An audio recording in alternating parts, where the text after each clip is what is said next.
Damn it, Dripstraw, why'd you have to go and get me hooked on another game? What's up, everybody? I'm B-True, and today I'm actually going to be talking about MapleStory 2. So, MapleStory 2 is an MMO RPG game that was released last week. It has now been officially out for 1 week as of the recording of this video. Not exactly sure when I'm going to post this, hopefully today.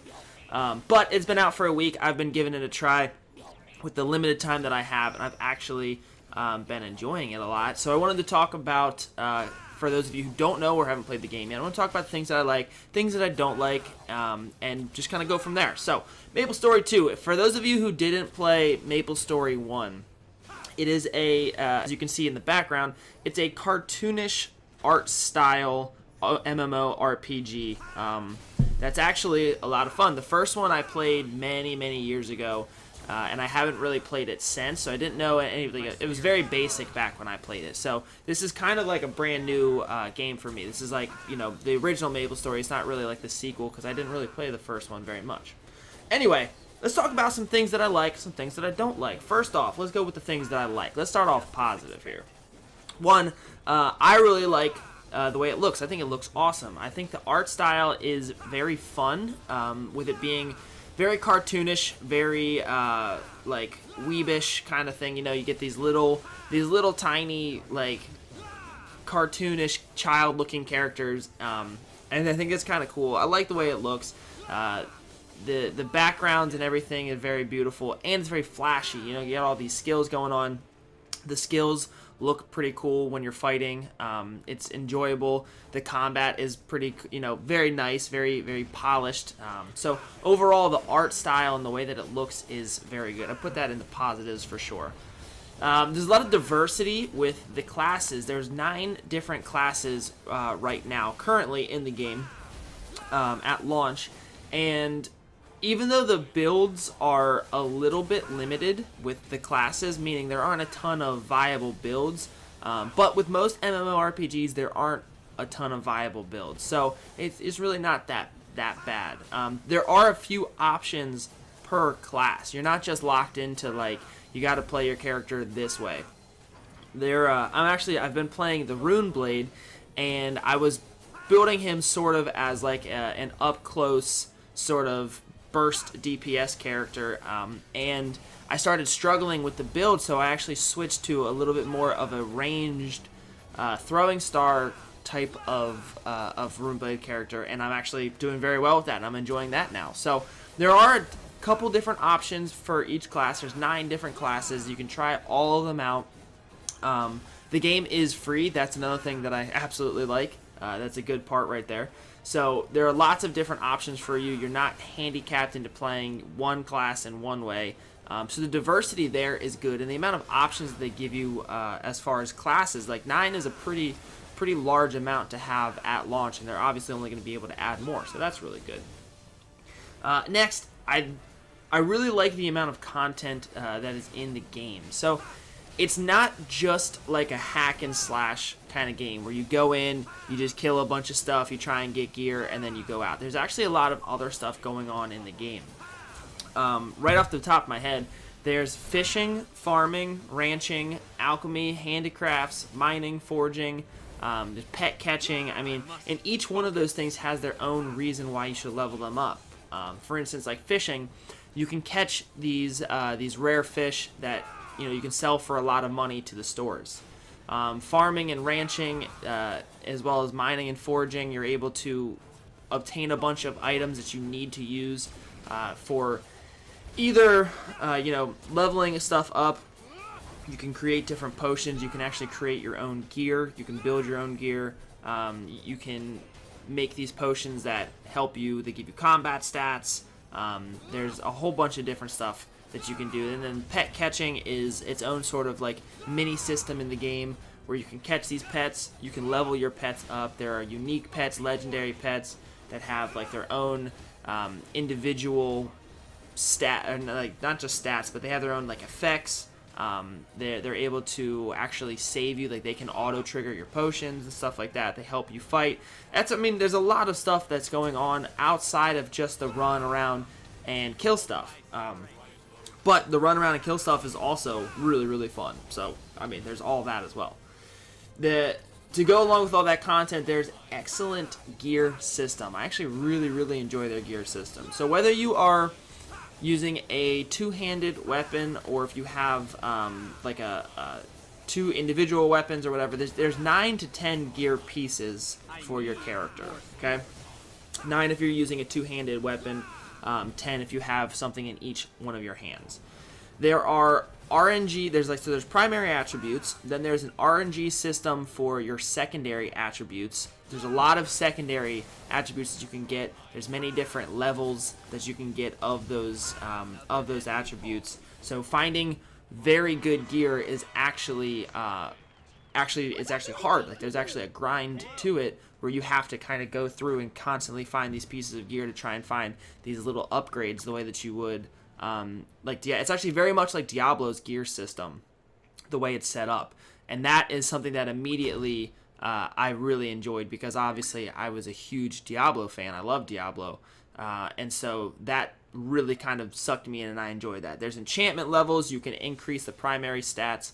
You can re-roll secondary attributes with all these catalysts and other items that you have to also farm up. So there's a lot of things that you have to do in order to really like min-max the gear in the game, which gives a lot of replayability, and it allows you to really spend a lot of time grinding away trying to find the best piece of gear that you possibly can.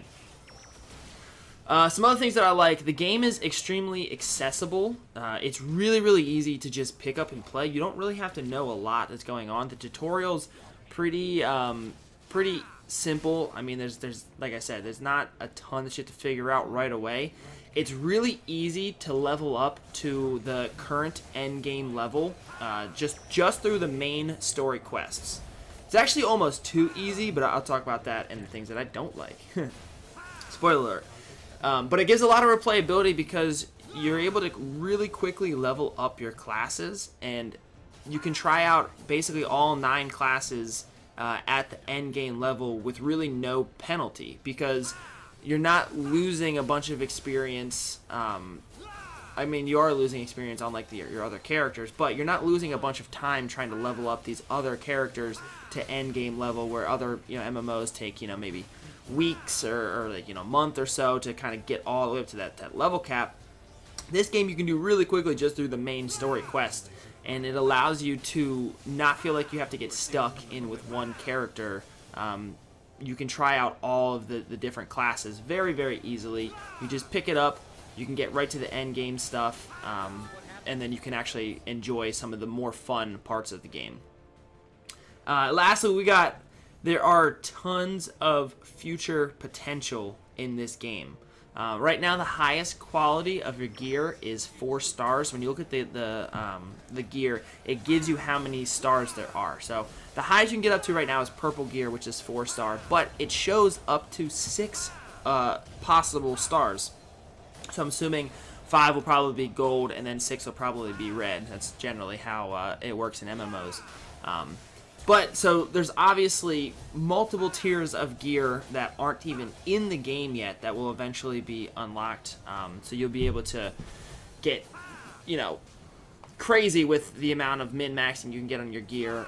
They can obviously add even more secondary attributes. They can probably add a whole nother system of leveling and adding more stats to your gear for those 5 and 6 star items.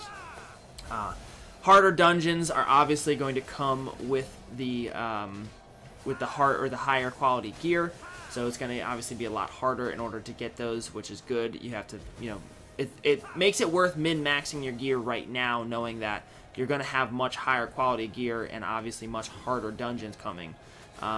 They have sort of PvP in the game right now. They can definitely refine it and make it better. They can add rewards or challenges sort of in that for PvP to give you a reason to go to PvP. Right now they're just kind of like zones. It's like a PvP zone that you can go and just kind of fight people for fun. But they could add a real PvP system into the game, which I think would be really fun. And then obviously some other stuff from MMOs. They have the ability to add raids, or they have, instead of the way the dungeons are set up right now where it's a 4-person dungeon, and then you kind of fight like a boss at the end. They could have a giant boss and have, you know, much more, maybe up to 10, 15, 20 people go in for these large scale raids. And then the other thing, because they have guilds in the game, they could have like a warring system between guilds, which would be kind of cool. You go up, it's like a multi-person, you know, 4v4, 5v5 PvP system with guilds. That would be a lot of fun as well. And those are all things that they could add into the game potentially. And it's just me kind of speculating on it. All right, so enough about the things that I do like. Let's talk about the things that I don't like. So I already mentioned it. It's a little too easy to get to end game content. The end game content currently unlocks at level 50. The level cap is 60, but at level 50 you can kind of get to the end game dungeons, which is really where it's at with this game right now.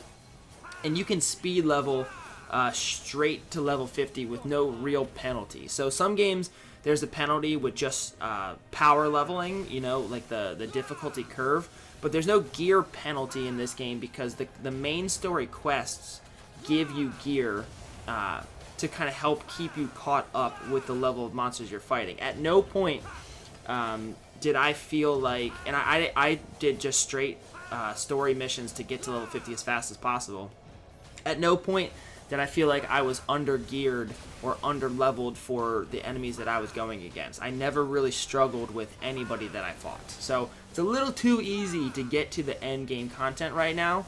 I can understand why they did that, but I would have enjoyed a little bit more of a challenge and making it so that if I did try and just speed to level 50, that there was actually a noticeable penalty for that. Another thing I don't like, the game has a black market system, and it makes it a little too easy to gear up. Now, the black market is very much like Diablo 3's auction house. However, I know it makes a lot of people shudder. However, there's no real money involved. It's only in-game currency, which is actually a positive. I'm very happy about that. They're not trying to microtransaction or tax people on real money transactions, which is really nice.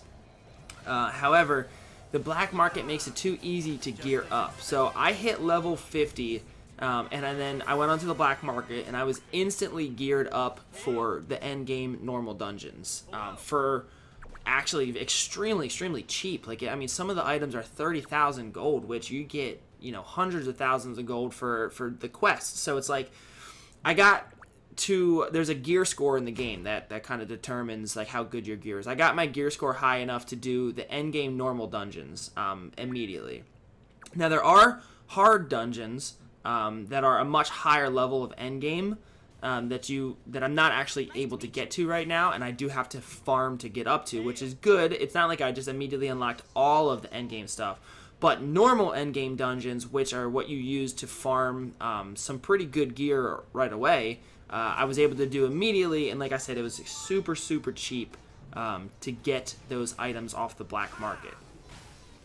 Last thing I don't really like is the way the farming in this game is set up. It's actually very poorly balanced, and that's unfortunate for a game that has a gear system and is very much like Diablo, because Diablo is all about farming that, you know, farming gear over and over to try and min-max and get these amazing items. Well, the way the farming in MapleStory is set up, basically all of your farming has to be done in dungeons. You can't really farm normal content. And what I mean by normal content is like just the normal PvE zones where you go and kill enemies. They don't drop good gear at all. I mean, their gear is horrible that they drop. There's really no reason to farm normal monsters. They give you very little experience, they give you very little gold, and they don't give you good items. So your only real way of farming are dungeons, and that would not be an issue if you think to Diablo. Like, Diablo has the whole Rift system where you farm, and this is actually something that MapleStory could do that I think would make this a little bit better. Let me explain how MapleStory works right now. Right now, the dungeons are a limited thing. Okay, so you can only farm dungeons 10 times per day, and you can do the dungeons as many times as you want, but you'll only get gear rewards. You'll get experience and gold, but you'll only get gear rewards, which is the reason you do it, 10 times a day, and only 30 times a week. So if you max out 10 times a day, you can only farm 3 days a week to get actual items.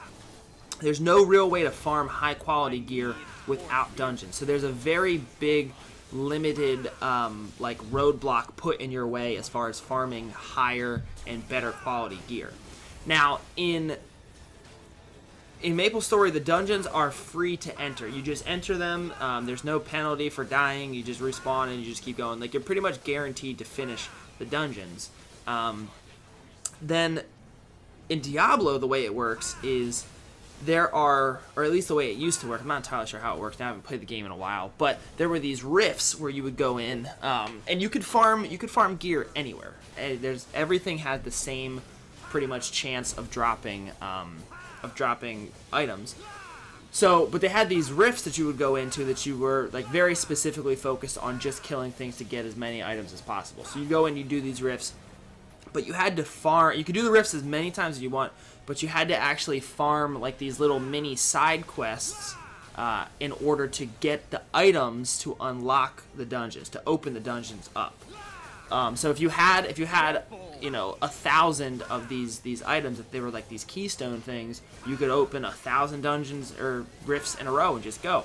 I think that would be a much better option for MapleStory rather than limit players farming the dungeons by number of times a day and per week.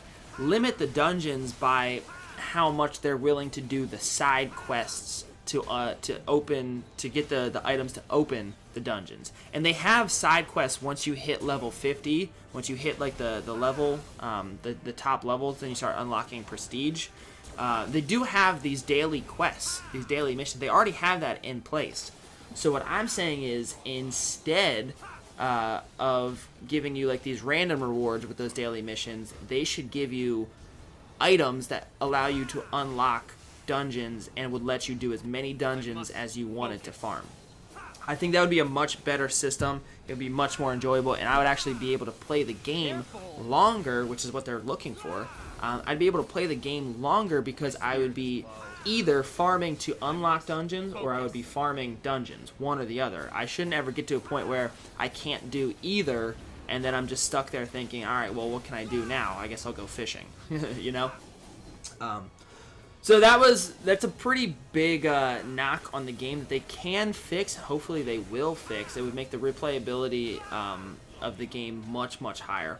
But overall, I think the game's extremely fun. It's free, so there's no reason not to try it out. And it's definitely worth a play, since you can almost immediately get to end game content and experience like some of the really fun stuff of the game. So with it being free, with there being so many different options, with there being a great gear system, I highly recommend you try this game out.